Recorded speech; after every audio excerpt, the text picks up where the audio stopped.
जितना घटिया किस्म बड़े से जुट जतरे से लंगड़ संग होता तब आना तो कादो होता वो कौन दो हो का ना यहाँ परदुमन परदेसी है वो रात भर डांड में नाचते रहो रात भर डांड में नाचते हाँ बाकी हमने के गीत पद से होले दुगुला पद पदार्थ से लड़े ले बाकी है सनका लो ना नहीं ना बहुत प्यास बढ़े चाहे जे कुंवरवा मर जाए तो हमनी के सोना के मार्केट बन जाए हम न अब और बा कतना लोग पाछा पड़ल पीरी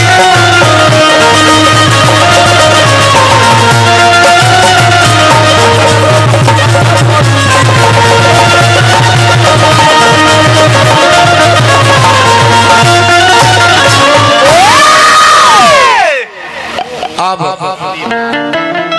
पुष्कर राज इलाल तो वह हम कने हैं कहने आओ बीच में मांग फाटा रहला ये सिंदूर बा तौनो लाल बा ये सुहाग के प्रतीक चिन्ह हो देखो कभी गाना लिखल है खियारी परिवार बा बीच में दरार बा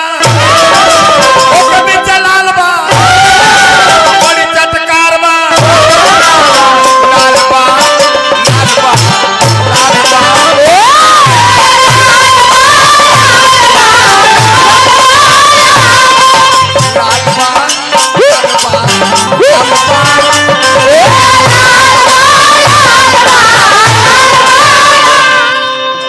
लाल बा तो लाल बिना कतन लोगवा निहितानी हो गई उन पर चढ़ली हुई जवानी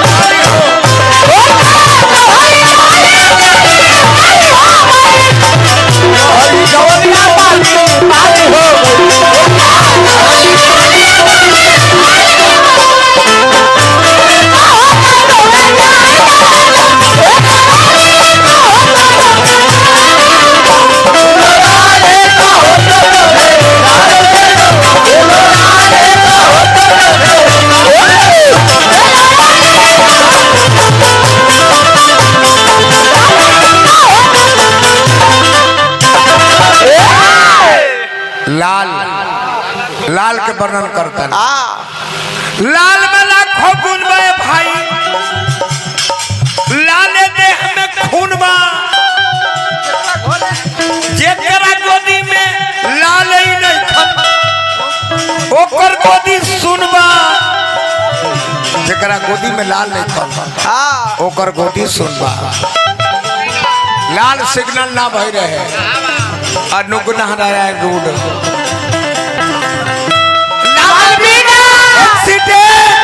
राजधानी हो गई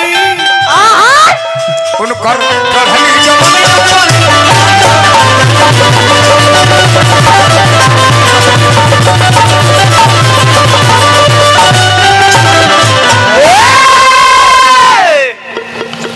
लाल सिग्नल ना भई राजधानी एक्सीडेंट कर गए यह लाल के वर्णन करता नहीं आकाशवाणी भाई रे कौन जिस बहन को तुम इतने धूमधाम से विदाई कर रहे हो तेरी इसी बहन का 8वां लाल काल होगा क्या होगा आकाशवाणी भाई रे कौन जिस बहन को तुम धूमधाम से विदाई करने जा रहे हो तेरी इसी बहन का 8वां लाल काल होगा काल होगा काल होगा काल होगा काल होगा सारथी डोली यही खड़ी कर दो अब ये डोली ससुराल नहीं जाएगी मेरे कारागार में जाएगी कंस कहते डोली बिलमाओ और पीछे घुमाओ ये डोली अब मेरे कारागार में जाए देवकी रोवे लगली। हाय हाय हाय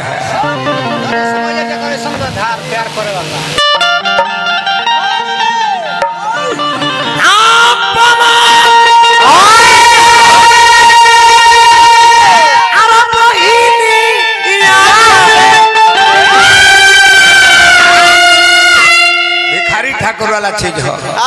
अनई तू दुल्हनिया के भैया देवकी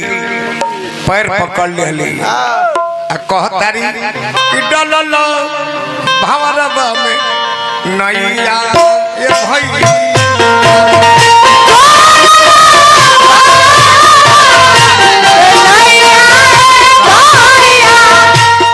नहीं देवकी, अब तेरा रोना मुझे पसंद नहीं आ रहा। डलल भंवरवा में नैया ये भैया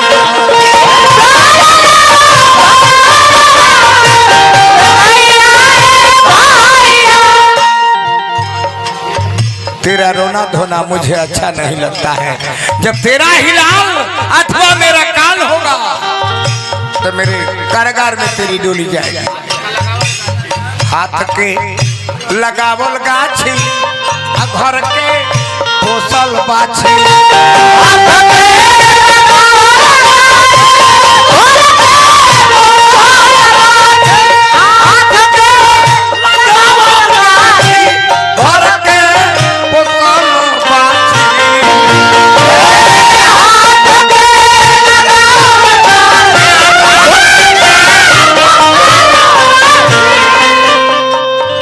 काटल गैया